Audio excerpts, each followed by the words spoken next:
Alright guys, so today I'm going to show you how I convert my sketches over to scalable vector graphics while I manage to maintain that sort of gritty hand-drawn feel that a lot of my work has. So what you're going to need to do is grab a photograph, or preferably if you can, a high quality scan of your artwork. For best results, I should also mention that you kind of want this to be as close to black and white as you can. Generally, gradients and multiple colors and things like that, the results aren't quite as good.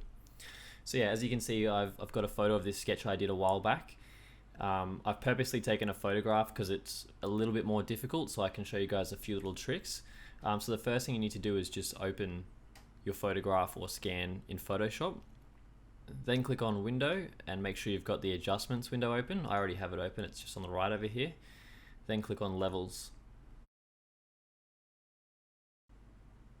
So basically what we want to do with the levels is pretty much just try and remove any pencil smudges or any shadows or any bits of grey or other things that are in the background of our image that we don't want to include.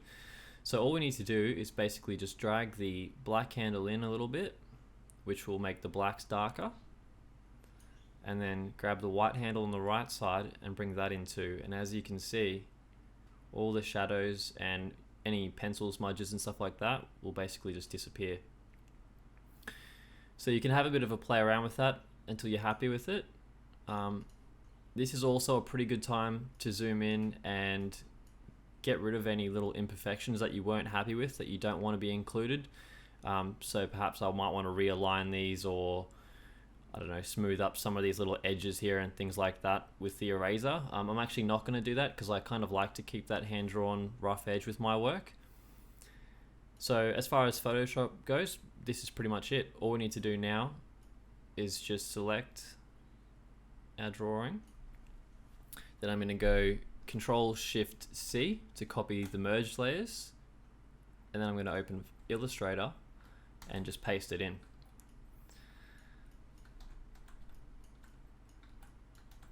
Okay, so once you've got Illustrator open, just select the image, then up the top, just hit Image Trace.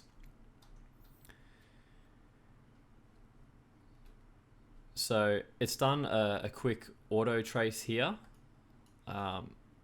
which is actually not that bad for the results you normally get with this kind of method. But anyway, what we can do is open up this little icon here, and that'll bring up the more specific options. Sorry, it's just off the screen. So I'm going to temporarily turn off the preview. And what I'm going to do here is basically bump up the paths, which is just making it more accurate. And it'll really bring in that hand-drawn feel as well. So all the little bumps in my work will be kept. I'm also going to turn the noise all the way down. It does the exact same, for the exact same reason. And then the corners, I like to bring this down. I know a lot of people just leave this, but I find that my paths are just a little bit smoother when I do that. So now if I just hit preview again, you'll notice that it's just retraced it now, and it's much more accurate and much more detailed to the way that I'd actually drawn the sketch. So from there, all you have to do is click expand. So now you have just one big vector graphic. These are all grouped. So what I'm going to do is right click and just ungroup. I'm going to select the background and just hit delete. And then I'm just going to delete these other bits of white. Also, I should mention, in the image trace options that we had open over here, you can also tick the ignore white option and it just won't trace any white. But because I wanted to keep the white in the skull, I just left that enabled. So yeah, that's it. Now you have a vector graphic here already that can be used for print. If you really wanted to, you can now jump in and make a few tweaks and changes. For example, if I wasn't happy with this, I can easily just tweak these handles, make this a bit more round. If I wanted to, I could just delete this point altogether.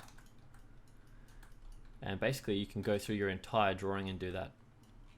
But like I said, I like to keep things a bit off, a bit mismatched, so I'm going to leave it as it is. Alright, so to finish this one off, I'm actually going to duplicate this real quick. And I'm actually going to remove all the black lines from this skull. Like so. I'm going to make the entire thing white. And then I'll go back to Photoshop. Oop. I'll just quickly create a new document. I'll make it RGB. I'll paste in my vector graphic, which you can't see because it's white on white, and then I'll just put a color overlay on this background, and there you have it. Ready to post on Instagram and get them likes. So yeah, if you guys found this video useful, by all means, let me know if there's any other tutorials you guys want. I'll probably end up doing some on how I create the textures and stuff that I use in my work as well. I'd really appreciate it if you'd give the video a thumbs up if you liked it. And if you're feeling super generous, hit that subscribe button. All right, thanks guys, talk soon.